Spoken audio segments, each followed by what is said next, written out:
Mayam Bukrumzari, Dominic Ribas Impact News ni, I Joyce Shamna Impact News ki Manung Huna the Tarab Nokjari. Nagagi Mio Taruga Fazin Kiba Mio Tarugasi Mogi Asiba Haksang Fangla Matung, Narang Angan Bada, Jenims Mokta, Moise, Puraktuna Mogi, Masaze Matatlaba, decompose or Badum Haksangdu, family members na identify verification Taruba Matunda, Mogi postmortem Loikre, Adubu, Hauzik Fawigi, na Mukogi, Asiba Haksang as claim Tawigi, low we give off from the late 3 low Kiroi Habigi Warip Taleri, Aduga, Jenims Mokta, Asib Haksang as under tight security na ngak sen dun main thamli karigumba nuai taba thodok thok na ba haiduna yam chekshina thambagi pauji lei aduga manipura hauki ba chayol kharas reis da yamdrabada at least mioi tara ne pandi laikhidrabani masigi mathakta nongmai kamna bagi incident yummai thabagi incident aduga sikumba nuai taba incident mayam ma thokpa taragasu ngarang New Delhi da pangtokkiba Niti Ayogi Taramathoi Suba Governing Council meeting as raised the Manipur Chief Minister Yumnam Khemchansu Sarugyaki Madai Mana Pukat Pawafamasi Manipuda Peace Ki the Makta local agriba effort mayamzo highlight okay Bagaloina Mahagna Pankibasi Manipur gi law and order situation as center Amadi state lengak anigi coordination coordination pirapadagi yam thina improve tawgre yam fagale have yo from sin minor thamkiba aduga Manipurda miyo lising tara mathoi hana displaced or madu moi masa masa ga mayumda hazan bangam khare aduga school business loin magsi open tawre Manipur gi situation yam thina phare habe gi wafam thamas reis da miyamna karino Manipur da thogli bana ma aduga national capital da haibna ma masi ona taina re habe gi pen da basu mayam ma lei masi da natana union home minister nasu ngarang maktada Assam Amadi Nagaland Anigi Marakta Memorandum of Understanding ama sign tawnakre hariba state anigi border leiba minerals mayamsi masi extract over yabagi dukumba memorandum sign tawnakre aduna hariba memorandum sign tawbasigi thorums reiza Union Home Minister Amit Shah na phongdokpasi Northeast state ayambadagi except ama ani natabida atopa loinmaktagi di mathang chahidagi afpas lokthogani haina almaina lokthokre adu lokthoi da state di karmano haibadu di chaptan khangdri panari basi Manipur da gi di lokthoi da bra haibagi question jam chawna lei aduna masi sema leire Manipur da hojik naga gi miyoi taruk fazin ki bataruk mogi asiba hakjang phangpada pendaba nuaitaba UNC gi side ta miyam na criticize to bazu mayam lei mogi charter of demands ne haibasu mayam puthok bazu lei aduga hariba charter of demands se lenga ke pisin da bra habadi chapcha bagi adu confirmation di leite aduna ngasi akoina pujarik ba topic asi the killing of 6 Nagas and its aftermath aduga khogi panel members na convener imagi maira madam Thokchom Sujata madam Butaram Nokchari Ani suba panel member Oza Lehau Thabam Sarachandra political analyst Oza Bustaram Nokchari duga khoigi ahum suba panel member na Oza Santa Nahakpam spokesperson Kokomi ngasi ki discussion hak dokcha bazi ahan bada hak madam Sujata lakchage madam hoziki chief minister na national and minor fongoli bawa from Manipur labor ground situation masi kamaini yengbibi abage Maktada akhoi impact people yengbiriba praja miyamda khurumjari duga ngasi ki panelist oina pambiriba akhoi pabung sarat ki mafamda duga akhoi Joyce ki mafamda Joyce sidi adum akhoi su hairaga di moina di shawba ko aduna akhoi leader ki quality change da ba miyamda ngasi leader oibadagi ngasi ki si phibam sila ineba so na jai ba mai se moina ada phongdok pangam de maram di ngamsu ngamoeba moi ka dugi power lai jade ba moida aseng reality ground reality ki haiba ngamba gi moida sakti leite ba aduna maram oi da pado si nganga le ne ba nganga na sula nganga ga sulai ga ne ba aduna maram oiraga koi level cm na haiba poto akhoi da di yamna madugi poto khoi da yam condemn ta ba khoi da mai jade ba mon da ko yamna penje da ba yamna habidi yamna khoigi as a stream minister Manipur gi oraga Manipur gi lairiba religion myam sigi situation se khangraba miyem ne do takchero ne national da chalaga aduna sugumba mayam se akhoi di ta se na moi gi oina di wa se thoina ngangning ba su poktra bani aduna maram oraga khoi di irecha laiminari be praja puna makto ina dum request oraga leibegi potlem mana hairiba pot khudin makto ma masama ma ngarang mofta dum changbai chalamini natra home minister chalin loi khangine ba ground sida karai da phagat pano education karai da phai huji have one health ki phakrai da phai highway chalan bangam banate ma khak chalu bai wani yade have mafam da ma chang da leidana Pasisi pu changa kan odri ma chang bangam deba mana khatang मालनबगी वानेबा अदो सिसिपु सुमोगी आदगी हरेबा सिंदुना यानी हरदि दुम चटकनी नतरि चलोयबा गय दुंगसो अदुना सुमबा ओइद पादबसना leader ओइरिंगै दि खय प्रजाजे दुम नोमो नोमि तुमनेबा नोमो नोमो दुम सिनेबा अदुना अखोयना हाइनिंगबदी तसेंगा मखोइस मतमसु कुइद्रे 27 दा सपोज वोट तो तौर तारगदी अखोयगिदी प्रजादो ओइना हाइजेनिंगी सुगुंबा ngang saktorok pasingsina leader oina thamingai di akhoi mangba sum henjelakani akhoi leiribe ireicha myam se ngasi nagara tawise kasu yamna merik pm degi mejau be mohon ki baneba kasu dum control to boda kasu leiba pot na tabado mana sem hek oira padaini ne thoki thodong myam se aduna masi yamna akhoi da yam nungai taba yamna khoina yamna nungai jade aduna masi pot se amu handa sugumba kano se habidi magi kano se tham space te pidab na phayena khalleba oida speed pb gano ba asem reality ground habi ba e khoi di pibam chadri karai degi law and order state ki subject ne na moi adegi center khoi isamak to bo hairak pa moi ki party degi bo yaura bane ba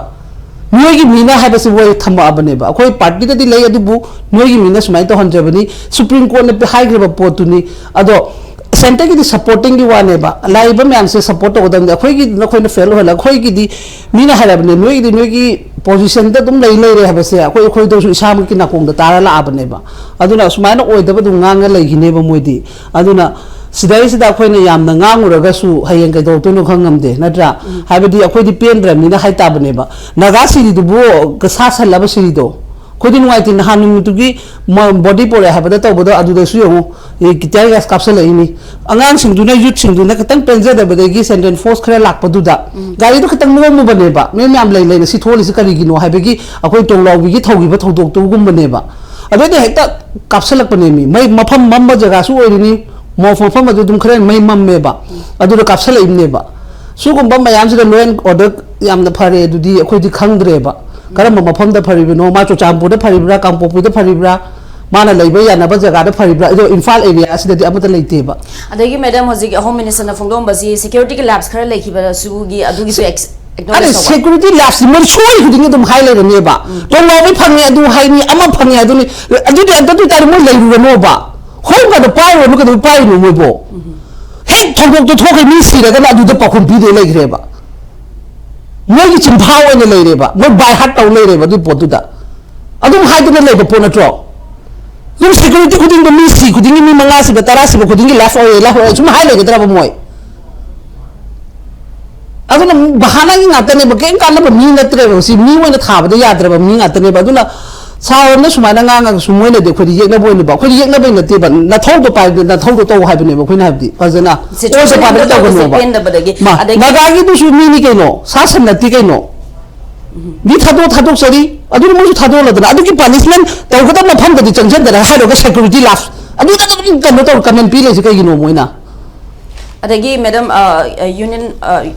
home minister govindas na afungdok pazi hoji cobra battalion labni na moi hoji chingman manipur gi area je kitang point tor matung da operation launch of hawragani gobi kano joyశ్రీ cobra battalion lakasunu any battalion laksano ba ko kasu oi ro da po ne ba kai no di oi na be gi adagi ya thang do yaw ding ge di tha di butha thajala kan thajala ba po se men target ti tasena da koi lebak ding ba ichai su myama ma mi hata ba koi gi tasena lebak si kai bi ya ro ha ba myam si gi target ta thajala pa wa ne ba kai su pharo bo si gi mi hatu hato bo si di pharo ba ni si kan ta gi mata gi do moi ke do be ge du kan to ngam jino khudak ta to myama ma evidence le ba pon myama ma intelligence kai ta khage ba adum badana dum lai gi ni hai ro kana kusmaila he to ka dan praja na dum moi maina press ta kai da pi khalo ni si manga le moi thaba bu kai kari action lo rage ba moi tawri be myam se ngasi da late naga tara dare mataru tu da late jiri da thok so ki ba cha su myam bu gi kari kem to ba late ba si di moi gi continue habit oi ra ba ne ba moi lai tu onda le ba wa he du oi le ba ne ba du na ne ba khoi na si gi team si di kem kana ro kem kana hu ju opposition ka dai opposition kan gi maron thok ta ba no bo ji matang si da moi gi mp auto to krai khage ba drama ne ba moi leader man si gi drama si da khoi praja mi chen sing si da sum to han be wa ne ba si di hemal le ba si am chini hemal po ne du so pu de khoi lai bi ma fru pi ja cha mam se manami na ra ka tung gi future se mam sa ding si khoi amma to oina boys to ba mathau ta du ga khujik su phare moi lai je ni do lai je so adu de house am tang special section am ta ko biro ne अखोइनदी NRC अदु सानता अखोइ ma'am हाइरिबा यादे यादे अखोइ mechanism पुथोकपे यायना अखोइ state की लेजरीबदुम अदु तादे अदु तोबिरो बंतंग मोदा तसेन नुसिबोरगदी security की तो फायदा को तारगे बदु नोय गिसु मे पाम्बयन तनि पुथोपिरो बखोइन लाउरिबा खोंगु मैम से काम कइरगे एनआरसी मतंग से ngasi करी रेस्पोंड पिगेबा फरे आद ताबी दे अखोइ स्टेशन अखोइ लीडर म ओइबगे अखोइ लौरगे ना अमतंग स्पेशल सेक्शन अमा तौरगा फंबिरोबा हाउस ता लीडर ऑफ हाउस सीएम दिंजना माना हाइगी पोतो ताहनगे दिस ग्राउंड तो बियोबा ग्राउंड तो बसनी दरकार ओइदी माना ngasi ngangi poto ma oina dum masigi ona tainab da lakani प्रजा गिदी अदुदना प्रजा फते मसी वाय ngangbini मसी अयोन एंटी नि अखोनि एंटी सीएम का ताखले बुजुकांदी अखोइ प्रजा में की खोलाउनी खंद्रेबा मैडम अखोइ इंसिडेंट जैसे कुमा नुवाइ तब इंसिडेंट मथंग मयाम लागलबनिना दुगा हंदक की स्पेशली होजिकी मेघालय की सीएम नागालैंड की सीएम अदगी अतोप अतोप मयाम दजु कंडेम तौरे अहामददी मोय इंटरवेंशन लौरगा कुकी 13 डिटेन तौर थंबदु थादोखिबनी अदुगा मदुदसु मियाम नदि पेंदबदि मयाम लेकी होजिक असीब हक्सांग फंग मतुंगदा मोइजु याम थिना कंडेम दि तौरे मोइगी इवन डिप्यूटी सीएम लोसी डिकोगी मोइ प्रेस रिलीज थोलकपसी कुकी मिलिटेंट सिंग हातपनी खोटपनी अदु भव पल्लगा दुमाने मयाम थोगलाबनिना होजिकी ओवरऑल मणिपुर कॉन्फ्लिक्ट अखोइना कुकी सुद लेबा मिलिटेंट सिंग खुदसी यावे हाबज मयाम दुम हाय लेरबनि अदुगा मसीगी पर्टिकुलर इंसिडेंट्स जु मसीजे अमु हेन्ना थोगलाबनिना मसीजना ओवरऑल अखोइ मणिपुर कॉन्फ्लिक्ट सिगी ब्रॉडर ट्रैजेक्टरी दे यंग मतमदा करीदी इम्पैक्ट लाप याबगे हाबदु खरथम तसेना जोशी सिदी याम लुसलकने को अदुना पोट से तसेना हाबदा खोइगी हुजि मागी हुजि तब मोइदा असाव उत्पदु नतेबा कुकी एनपी न ngरanga दु मोइ फोंग बंगमी दुदि अदु कोम खला इन हाइना वहंग पाहंग हाबदि खर दरकार ओइदना तवेबा पोट से यूपीएफ का हाबदु सुतौ तौ देबा नत्र हुजि पौ तो मोइ सुद ले ना दुम थम दुम ले मोइ सुगा याना बनेना मोइ ना दुम सुगी नमासी द सु अदुना ने हाइ सु से मचा पोक जाला हुजु जी जंग जनरेशन में अमा सु ने तौरगे त आंस पारा स्वरूप तक को चली यादी तो 2005 त तौखिबा सु दुगी हाइरोगदी हुजि की एस त थोलै बसु सिबु चानरी ब्राबा सिदी अखोइना दुम फोंग फोंग लेबा पोटनेबा अदुदुना सिगी पोसे थोलमनि हुजि हाइबादनी नगांगरांग जुलिया दुम अखोइ कनो द फमिने विंडो दा अदु मोइसु पेंदबनि नु मोइसु केदोरकनि खोइ खंगमदे हेने हेने क्रिटिकल ओरतोइसे हमगि नो इसेलकनेबा अदुना मसी तसेना हाइबदा ऑनरेबल सीएम ना ओइदा पादबा ngang लेरगा होम ना पांग स्वाद ngang लेदु सोपुदी न थौदांग लोंगमदबा अइन हाइजेरिसिनी अदुगी फंबिरो हुजि हाइबादनी हाउस दुदा फमगा हुजिकी मितो मिरान चा खंदोकसे जखोइगी मेकानिजम सेक्शन अमु पुथोगा खोइ स्टेट नो तौजरनी ना अमदंग हाउस दे तौबा मोइ हुजिकी हाइबा मिसिन दु लाकद्राबा कैदुम लुसु यार ओइबा हुजि अखोइ स्टेट सरकार पानमिनरे डिप्यूटी सीएम हापे हाइबा मेमचा के गेंदा दु मतंग दु हाइपा मतमदा मा दुम अमु हानै फिफम दा ताखिनेबा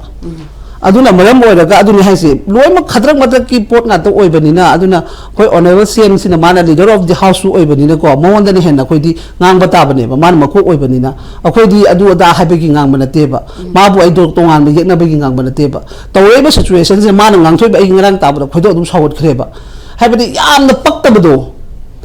अदु सपुदे असेंबदो थंबे एसा आइनो पाइबुदे सुमाय सुमाय तौरि सी लेरे सुमायना कनो बौता तौदने सुमाय तौबदे मोय मापन तरुमदे सुमाय हालाला सिना मरम ओरगा खोइ खरे थबक एक्शन तौदबे यादे अदुदा मतेंग पंगबियु असेंबदो थममोबा अदु तादे खोइ सबस हाइगेबा नत्र ओइदे पादबा म्याम ngangi दो कइगिनोबा माइ सीएम दो माइगी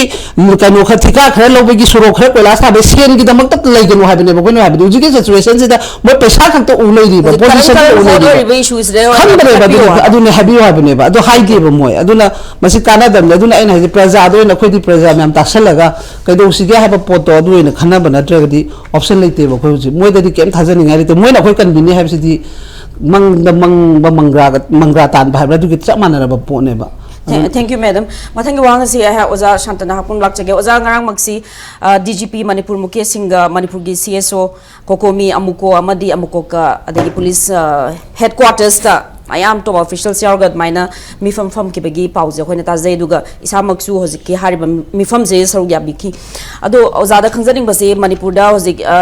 over the past few weeks yam drabada mioi tara ni pandi dum purme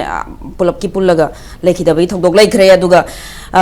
kuki tara mari thado matung da naga taru ki asiba hakchang phangbagi masi yam nungai taba aduga pen da kholam mayam leiri marks raisers maina meeting farmers raiser kari kari wafam peace ki damak tani de hari khoina pawda phangjabadi atop kupamarol kari kari leibage ozagi mot ka thambi ha madagwa hoziki tara mari thadok baga taruk siraga pirak baje sigi mafam jidi yam ka hena khoina ne ni ngai ka su ai wa khana ka su lei taw ma le maram di masigi thaduk pai negotiation je na thaduk pai di ani mak thaduk pai negotiation je khoina to na te ba ai di khoina to na te di khoi swai de gi CSO na traga ka ni government gi negotiation na te ba si di ko yam clear ne si di yam haina ni ngai ngangu bai ma thok ka su ta de ba si da maram di finally ba group ani mak se sai khulai pai ba peace talk da leba group ani lei moi group nakana ni gi peace talk da leba group to ga government of India gi home ministry ga moi manung da tumina negotiate tawna kanda situation je am chok thok tana ba kai tawsi ge na yenga kanda haidi ahing mudwana thado je aduga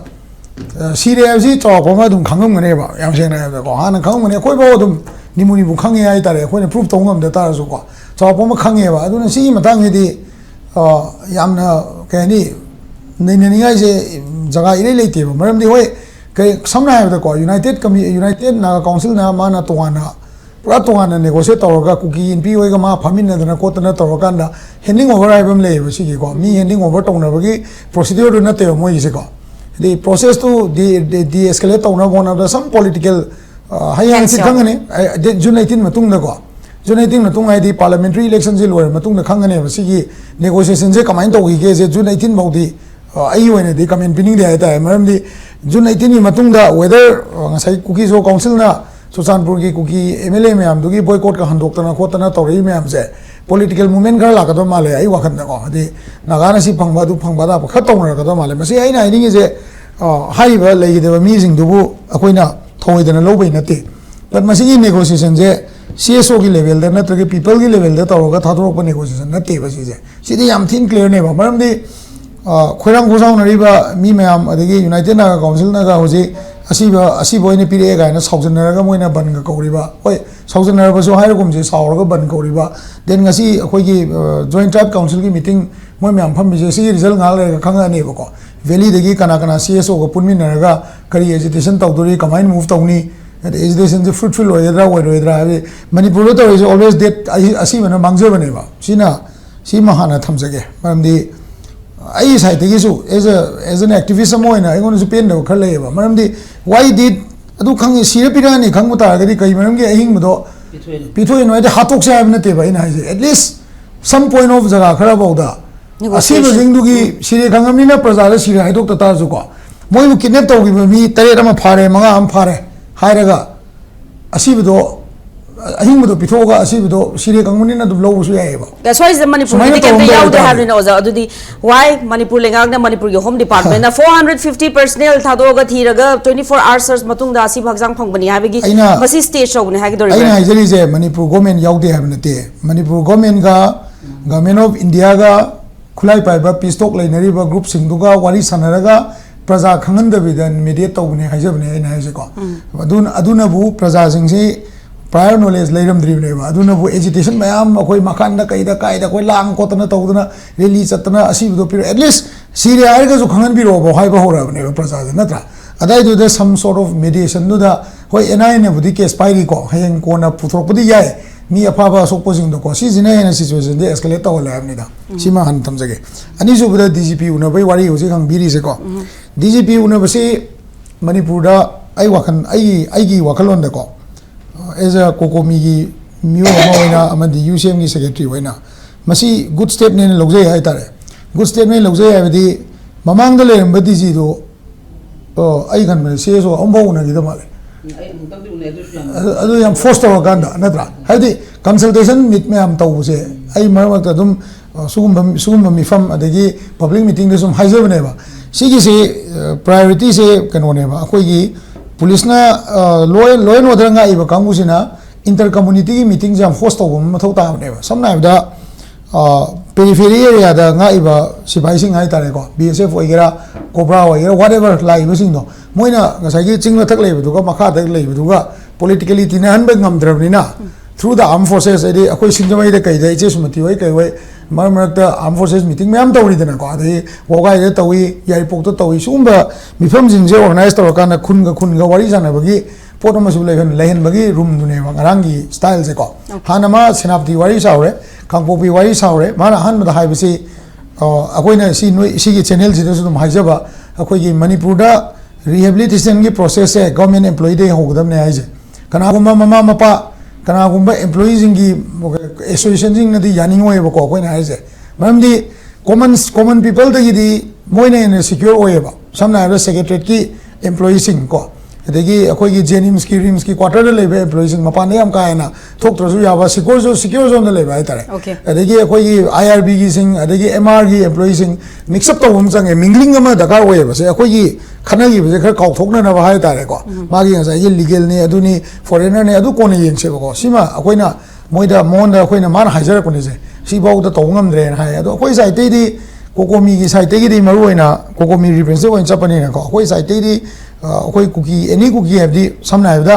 अकोई का खाना रिबु cookie दी 2005 तक ना 2008 ता सुगे agreement तो मतुंग दा militant on graba aduga militant gi machinda nongoi ma ton haibada chaliba cookie myam duneba akoi we are not fighting with every cookie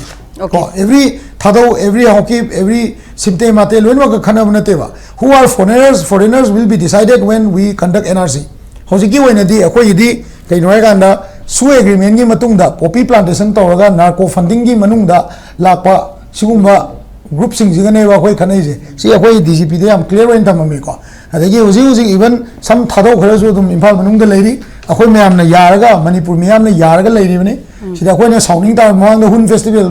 हुन festival थुगाइना बोना the आदा आईडी बॉम्बिंग तोरपदो प्रजाम तना हुन फेस्टिवल लोमदा दे होटल इम्फाल लोमदे एते करामतन तोरते सी साखी नेबा मणिपुर की नसागी मी की सेंटिमेंट मैम की सेंटिमेंट जे we are not communal and we are particularly looking at some point where Kuki जो narco terrorism and SU agreement has financed such kind of situation in Manipur se koi DGP de am clear hoina ham me similar ko then umzu da akoi ki maitai pangan ki neutrality se ngarang oja jala ne hoy ko ado maitai pangan ki neutrality mana udi muslim hai koi na di maitai pangan na ko ado koi na maitai pangan ki neutrality se akoi honor tawi respect taw jai ado ga koi na yengdoi se kaino ga na maitai pangan je always victim hoy to hai si oja jala na si chumme ba victim hoy to hai se for example अखोइना त्रोंगलाउबीदा थौथोक थोकांदा अखोइना त्रोंगलाउबीगी माइबेन अदोमदगी साउदना लंबी थिंजन बगांदा चोजारपुर थटपदा मेदे बगान नबोद यावेबा तपदा क्वाक्ता यावेबा अदो मरम गाना सिगुम situation जिदि security forces सिंगना मफम मतम जाना action लौदबा हाइतारे से समना हाइबदा त्रोंगलाउबी थौथोकसिदा थोइबे नुमितुदा Manipur police ना तुमिन लेसनबा मोइना तौगदबा area domination then aduda lauthokadaba matam jan lauthokadaba curfew 144 akoi ima oi akoi myam loima ada phammaga akoi ada pung enjoy tawbai picnic lakoi type ta oil leba police ta ko moi mathau tawdaba do adugna maram oidana thoini habji ma mangon akoi yam clear oina ha me ado maitai pangan gi neutrality akoi honor tawi then akoi desu chinjak porakpa moi desu chinjak pi besi moi ne ado mana ai besi nakan ani makta maram ta saurge tawe adudi communal class lakpagi adugi hona bine sima laire ko then अकोइना हाई से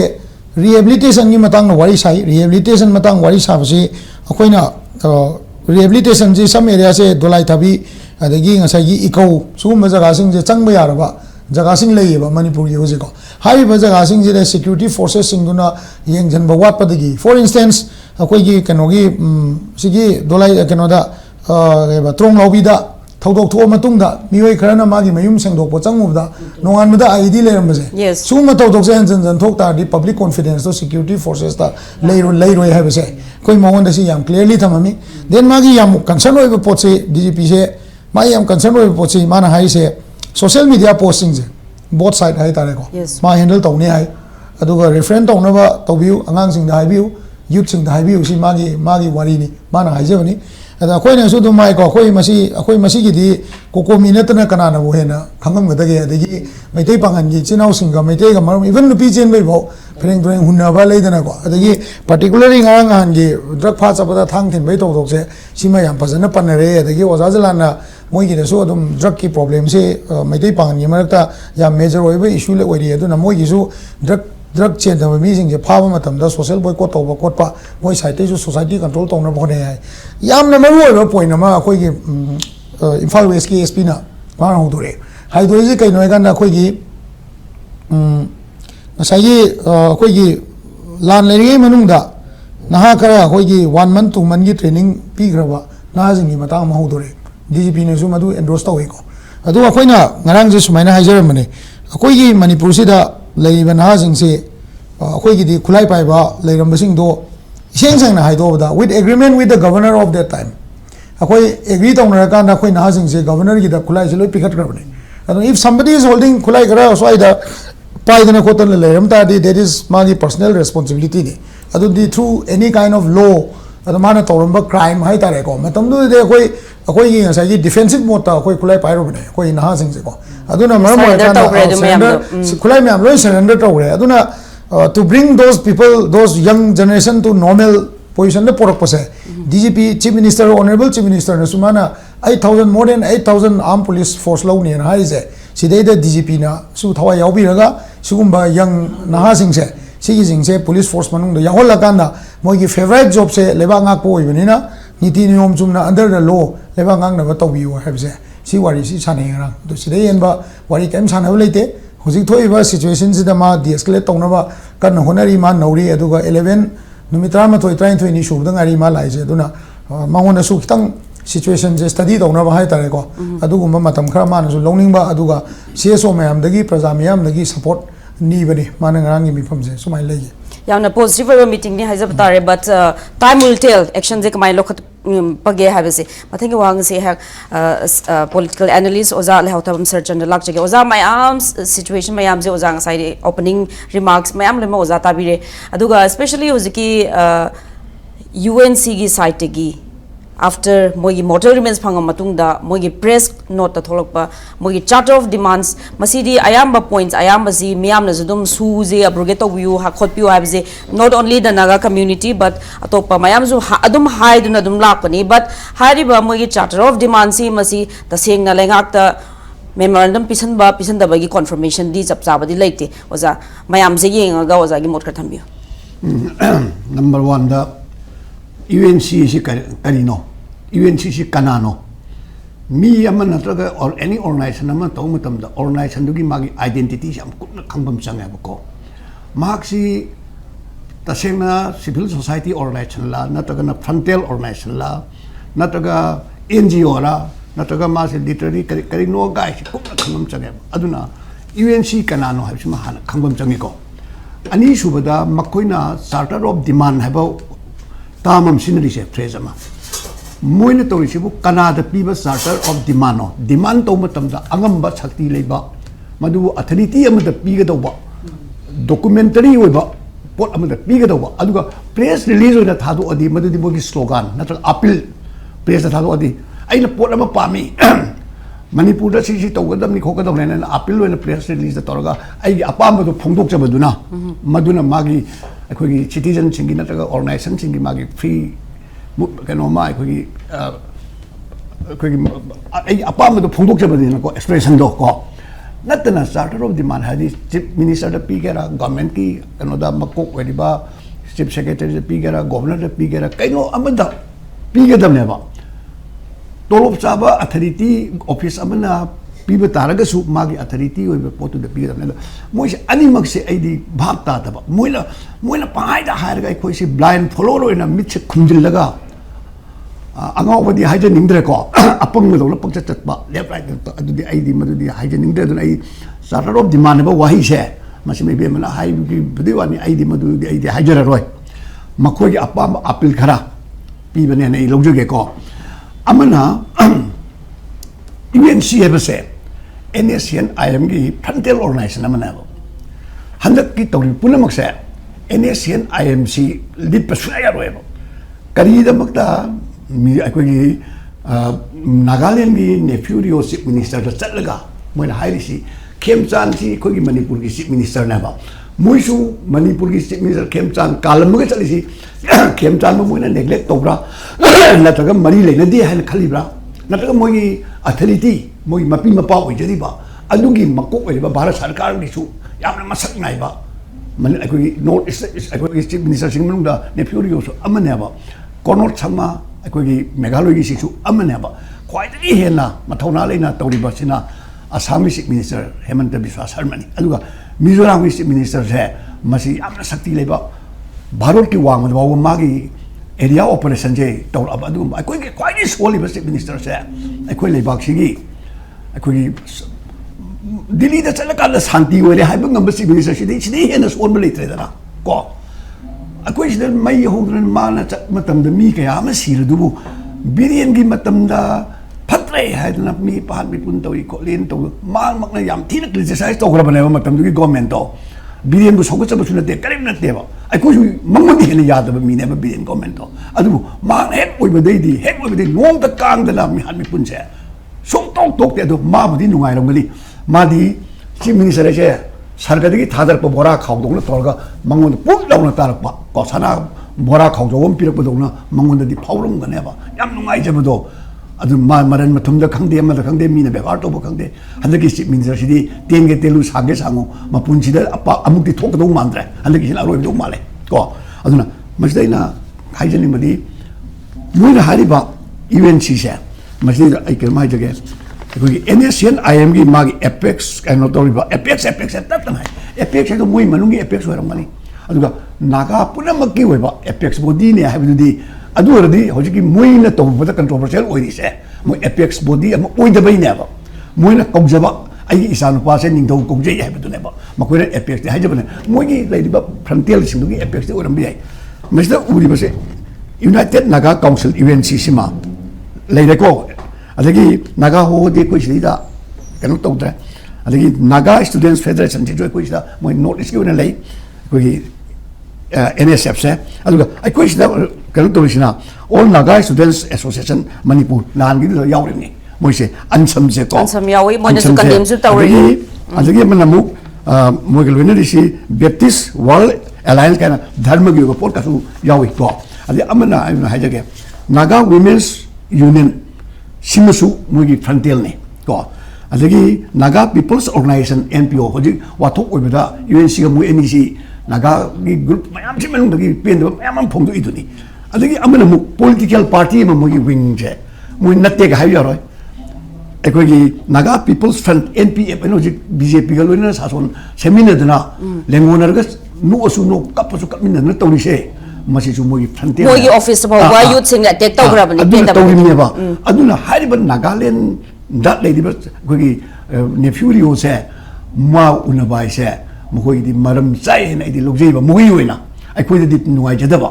मरम दि अखोगी मी कालम ग चतपसे अदुना नेफ्यूरियो गुम्बा करिगुम्बा लगी कोनो छंगमा के सु मणिपुर माई पार्टी ले जबगी वानतना क्रिश्चियन गी होबा पोट खर लेयबा को क्रिश्चियन की सिदी मुना हाइरिसे कइनो रिलीजन लाइबदो आई नाइमते मखोइले तोरिजे रिलीजन नि हाते यावेबा करिगिनो नहान नागागी केनो सिदा मोय हाइरिसे अखोइना तोरिबा पोसे जस्टिस को अदगी पीस क्रिश्चियन वैल्यू रिलीजन नतरबा क्रिश्चियन दो को अदगी ह्यूमन राइट्स नागागी ओइबा मागी केनो के customary law of the canoe से वारफेयर से मशीन सिंग बसी मखोई मसीदा लेपगा मसीदा बेस और तोने है अदुना हंदक की सिदा क्रिश्चियन ली करेगी यावरी खोल तोरी म्याम से मसी कैनो तो बसीदा मसी उम बसीदा आई कोई ना रिलीजन में नांगे संदो मिसी हिंदू का क्रिश्चियन का तोर मनी हिंदू सिंग ना मुगी चर्च में थाई गाइन तोरिसी रिलीजन पुथोक बसी मुई ना तो अदगी नागागी लेदिबा फ्रॉम द जेलिबा चोगिसिगा कुकी सिंगिसिगा धर्म की वासी मोइन गाना कोई दी क्रिश्चियन ब्रदर्स अद दु गाना तोरी म्याम से अखोई मैतै सिंगी लाइन दे कोई धर्म की कई तो आइदे मणिपुर अपन बसक्तम से दम तोने मोई दिंगा सही एनी ममांगे दा अखोई नागालैंड की पीस की मतंग दसु माइकल स्कॉट कुंबा सर्च की लीडर मयाम यावखिबको एनी मोई की तौ मतम दा फम खांग सो अम तोरसु सर्च लीडर बराबर यावगनेबा अदु मखोई की दी रिलीजन नेबसे मखोई दी मस ओय अदु अखोइना हाइबनते मोइला हाइबनी बे मको मोइना हाइरमनि मदुमा आई खोई दी मोइला हाइरसो खोई दी आई कोई धर्म दस आई कोई मुक सेकुलरिज्म की अवांग थाकलको आई कोई पुंग आत्मा दे सोर लेन खनमने या फेनाटिक ओइबा अगाव फै आई कोई चत्ते को फेना अदुगा ऑर्थोडॉक्स फौगदा याम कन्न तोगद इरुजददी चक्राबा यादे गायदु नतेबा खोंग तुंग लाइ खुरमददी लामी सिंजी खोंग लोगथोग लाइ खुरमदो आत्मा दा आई सेल्फ ओइना आई ब्रह्म कोइको आत्मा न त ब्रह्म हाइबम ले मदो अदु इसोर ओइना अलकन इसादो हाना सेमम चंगबा मैतै गिरी अब सेंग हाना दा धर्म की वर्दी अखोइदी थुदोक धर्म ꯃꯩꯇꯩꯒꯤ ꯌꯨꯝꯊꯣꯡ ꯈꯨꯗꯤꯡꯃꯛꯇ ꯍꯤꯟꯗꯨ ꯅꯠꯇꯕ ꯁꯅꯥꯃꯍꯤꯒꯤ ꯙꯔꯃ ꯈꯪꯗꯦ ꯂꯣꯏꯅꯃꯛꯁꯦ ꯑꯩꯈꯣꯏꯗꯤ ꯌꯨꯝꯊꯣꯡ ꯈꯨꯗꯤꯡꯒꯤ ꯂꯥꯏꯁꯪ ꯂꯩꯔꯤꯕꯅꯦꯕ ꯁꯅꯥꯃꯍꯤ ꯂꯥꯏꯅꯤꯡꯊꯧꯁꯦ ꯑꯗꯨ ꯃꯣꯏꯗꯒꯤ ꯑꯩꯈꯣꯏꯅ ꯀꯜꯂꯦꯕ ꯂꯥꯏꯒꯤꯗ ꯃꯣꯏꯗꯤ ꯌꯨꯝꯊꯣꯡꯗꯒꯤꯁꯨ ꯂꯩꯇꯦꯕ ꯔꯤꯂꯤꯖꯟꯁꯅ ꯇꯨꯜ ꯑꯣꯏꯅ ꯁꯤꯟꯅꯕꯒꯤ ꯃꯃꯤ ꯇꯥꯕꯁꯤ ꯃꯣꯏꯗꯤ ꯃꯗꯨ ꯃꯣꯏꯒꯤꯅꯦ ꯄ꯭ꯂꯁꯇꯔ ꯃꯣꯏꯒꯤ ꯇꯩꯁꯤꯟꯅꯅꯕꯒꯤ ꯃꯣꯏ ꯅꯞꯁꯤꯟꯅꯕꯒꯤ ꯄꯣꯠꯇꯣ ꯃꯗꯨꯗꯩꯗ ꯃꯣꯏ ꯕराꯕꯔ ꯁꯤꯖꯤꯟꯅꯩꯕ ꯃꯈꯣꯏꯅ ꯁꯤꯖꯤꯟꯅꯕ ꯂꯣꯟꯗꯨ ꯍꯥꯏꯕꯅꯦꯕꯀꯣ ꯑꯗꯨ ꯑꯩ ꯃꯇꯥꯡ ꯆꯥꯗ꯭ꯔꯦ ꯑꯗꯣꯝꯗ ꯍꯥꯏꯖꯔꯔꯣꯏ ꯑꯗꯨꯅ ꯃꯁꯤꯗ ꯃꯣꯏꯅ ꯇꯧꯔꯤꯁꯤꯗ ꯀꯔꯤ ꯇꯧꯔꯛꯀꯦꯗ ꯌꯦꯡꯕꯤꯌꯨ ꯃꯣꯏꯅ ꯁꯨ ꯑꯦꯕ꯭ꯔꯣꯒꯦꯁꯟ ꯍꯥꯏꯌꯦ ꯁꯨꯡꯑꯣꯏ ꯑꯣꯏꯔꯣꯏꯗꯕ ꯄꯣꯠꯅꯤ ꯑꯣꯏꯔꯣꯏꯗꯕ ꯄꯣꯠ ꯑꯃ ꯀꯅꯥꯗꯅꯣ ꯃꯣꯏꯅ ꯄꯤꯔꯤꯁꯤ ꯀꯔꯝꯕ ꯑꯊꯣꯔꯤꯇꯤꯗꯅꯣ ꯀꯣ ꯑꯦꯕ꯭ꯔꯣꯒꯦꯁꯟꯁꯦ ꯑꯩꯈꯣꯏꯅꯦꯕ ꯂꯥꯎꯔꯤꯁꯤ ꯃꯣꯏ ꯅꯠꯇꯦꯕ ꯀꯣ ꯅꯥꯒꯥꯒꯤ UNC ꯅꯠꯇꯦꯕ ꯑꯩꯈꯣꯏꯅꯦꯕ ꯂꯥꯎꯔꯤꯁꯦ ꯑꯗꯨ ꯃꯣꯏ UNCꯕꯨ ꯑꯩꯈꯣꯏꯅ ꯇꯥꯊꯤ ꯇꯥꯑꯣꯏꯅ ꯍꯥꯏꯕ ꯅꯠꯇꯦ ꯃꯈꯣꯏꯅ ꯁꯨ ꯑꯦꯕ꯭ꯔꯣꯒꯦꯁꯟ ꯍꯥꯏꯁꯦ ꯌꯥꯔꯣꯏꯗꯕ ꯄꯣꯠꯁꯤꯗ ꯃꯇꯝ ꯃꯥꯡꯍꯟꯅꯤꯡꯉꯥꯏ ꯑꯩꯈꯣꯏꯗ ꯑꯣꯏꯗꯦ ꯑꯩꯈꯣꯏꯅ ꯍꯥꯏꯗꯤ ꯁꯨ ꯇꯧꯔꯤꯕꯁꯦ ꯅꯤꯌꯣꯝ ꯆꯨꯝꯅ ꯁꯨꯒꯤ ꯃꯥꯒꯤ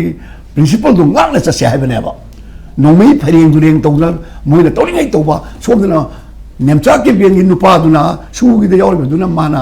ꯀꯃꯥꯟꯗꯦꯟ ꯑꯣꯏꯔꯒ ꯁꯣꯝꯗ ꯂꯩꯔꯀꯥꯟꯗ ꯃꯤ ꯍꯥꯠꯄꯁꯨ ꯃꯥꯏ ꯇꯤꯝꯗꯨꯅ ꯍꯥꯠꯂꯦꯅ ꯍꯧꯖꯤꯛ ꯑꯩꯅ ꯍꯥꯏꯕ ꯅꯠꯇꯦꯀꯣ ꯃꯐꯝ ꯄꯨꯝꯅꯃꯛꯇ ꯅꯨꯄꯤ ꯑꯉꯥꯡ ꯄꯨꯝꯅꯃꯛꯅ ꯍꯧꯖꯤꯛ ꯇꯧꯔꯤꯁꯤꯗ ꯉꯔꯥꯡ ꯑꯗꯨꯝ ꯍꯥꯏ ꯂꯩꯔꯤꯕꯅꯤ ꯑꯗꯣ ꯃꯣꯏ ꯈꯨꯝꯕ꯭ꯔꯥ ꯅꯦꯝꯆꯥꯛ ꯀꯦꯝꯄꯦꯟ ꯇꯣꯛꯑꯣ ꯍꯥꯏꯔꯤꯕꯀꯣ sida moi sida su yauri ba se si mayam se nem ta ki ben to oi se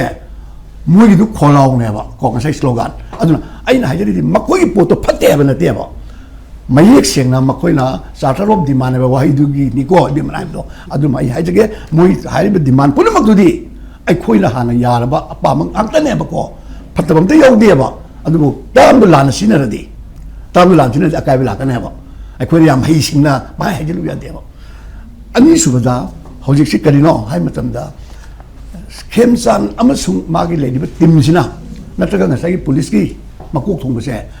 puna maksi da mai magi lady but police ti makok thong mi sina police ti makok thong mai thabak si tawri bra sarkar ki makok thong na sarkar ki thabak tawri bra bolok pet sim secretary hojik manipur mapu si kanan hoye manipur gi sason natraga manipuri policy puna maksi kanan tawri ge se ai koi isa se sugang khangdana Olugi sanna mana mamit khummaga chakpa dong nei khoi myam se praja se sat leba taseng na da maitai di taseng na da pungaw ngaw re ba tori se ahan bada naga kambu sing su neutralize tori ne khoi wa nga ngoi re tor ne wonding da di makhoi na am yam sathi na kuki sing na naga kambu naga ha di umbrella ni ko naga ji community manate yes Jelerong kabu sisu nagagi umbrella the thamba jelerong di jati jemei liangmei rongmei siga kabu yamani ko adu impri siga torokanda magi dugi club torwa wahi duni adu naga hai bisi 1920 gi naga club tagi establish torpa maming amane bako adu maming amma to na sem de koi madu pai haina dum log tamni ke sukai de unity gi ai koi gi di meitai gi de dum Municipality tarik dalam bahasa punjil kan maitegi society dah jadi loina maksi aku lagi apa tu orang ni aku lagi adu mbak club di wafam natre aduna aku lagi lagi wafam natre sini adu aku lagi loan mani hoji si kuki kan naga ka ani si sing dah laulum kan nama tanda ling language jadi lingua franca manipuri loan sina ngang na bahasa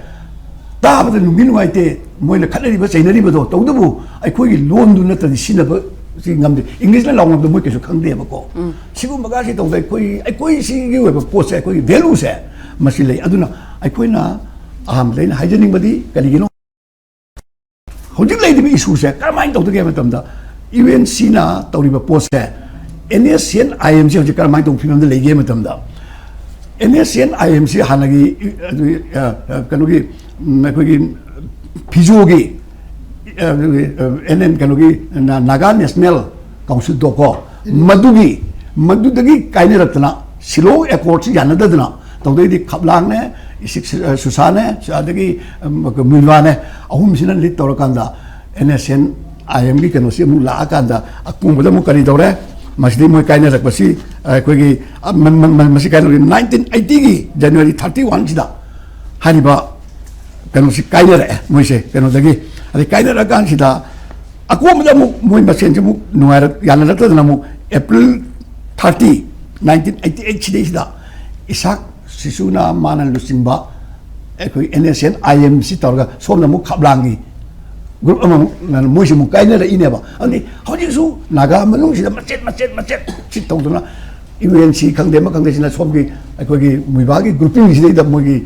satellite oil le jamni na masiri is naga gi malak sida de jelerong gi kamu gi malak sida yana da laga di another hoji NSN IMC amuk kaida adi oza NSN IM gi moi bulletin da si matang da mari leina na moi thokpa bulletin da yaw ji MHA Ministry of Home Affairs na proxy sana re habagi adu allegations le sanu man haibu chuma ge chudum le sanu aina laibel line di NSN IM se masin hain torok matam ji da hoji muiba ga bharat sarkar ga wari hanagi base koi 2015 gi na sa August 3 na kano santa ko sida framework agreement ma tolagi base masai da moi di yare na khanje ba India government thaba lan ma khanje chum ma khanje am bi ba ai da hoji maru ne yela le bi moi separate flag and the separate constitution si tagutam ni hai ba si bharo sarkar na chungya yad re ba ai koi gi state ki ba fake am tongana le jige di aro sports ki na culture di adu di amani adu taw hai ba moi yad re constitution ama tongana lege habise constitution ma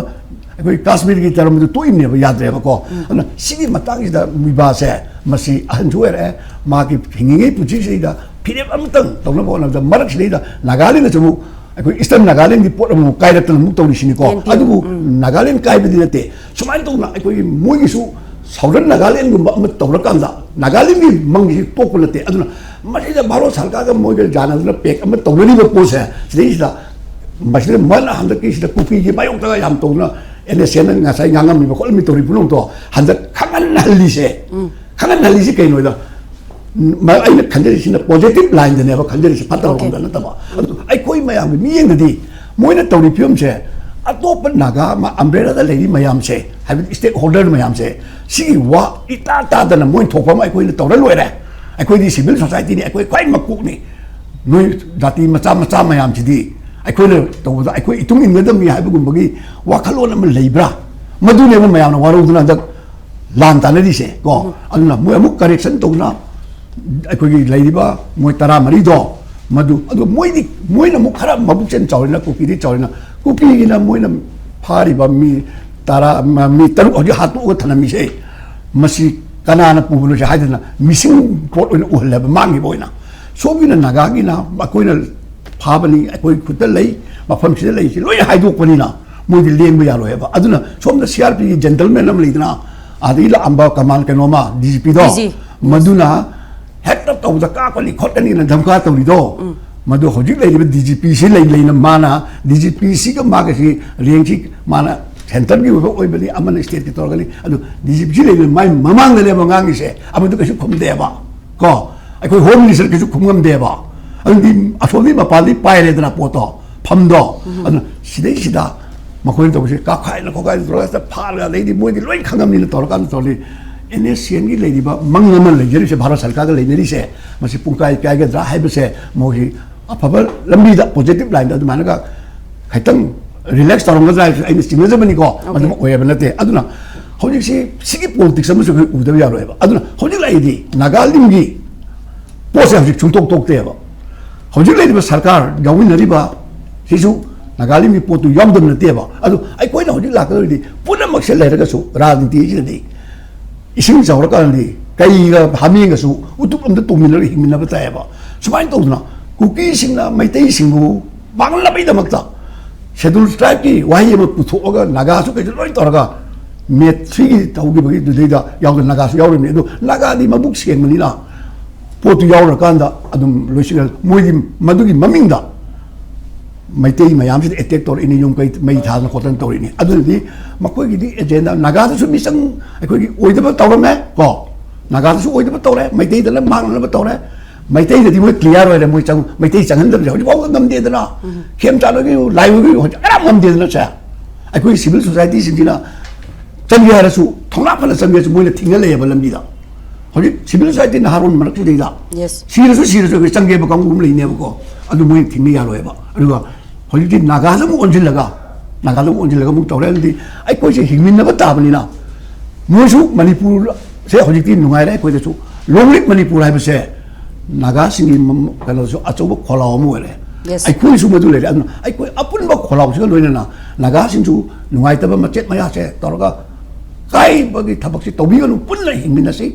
अदु मैतई हाइना अखोना हारगा लाना लोबियो majority ओइबा Meitei अखोदी Manipuri हाइजरगा जाति सिमा अखोदी मणिपुरी हाइजरदा अखोई लेरबनी loan बहु लेजरी बनी मणिपुर की interest civil society पुनमखिसु बेली base हाबे वाली मणिपुर की इंटरेस्ट लोई तौमातनी राजनीति तौर स्वाई टेंशन बता रहे थैंक यू सो मच ओजादा याम सिगी मतंग जे सिदंग आई हाइजरगे अतेदी मखा गी हाइजरसु यारे ओजाना यामना अनबायस होइबा दुकुम ऑब्जेक्टिव होइबा दुकुम पॉइंट मिया पथोक पिरे दुगा अपुन बेगी खोलाउजु थंबिरे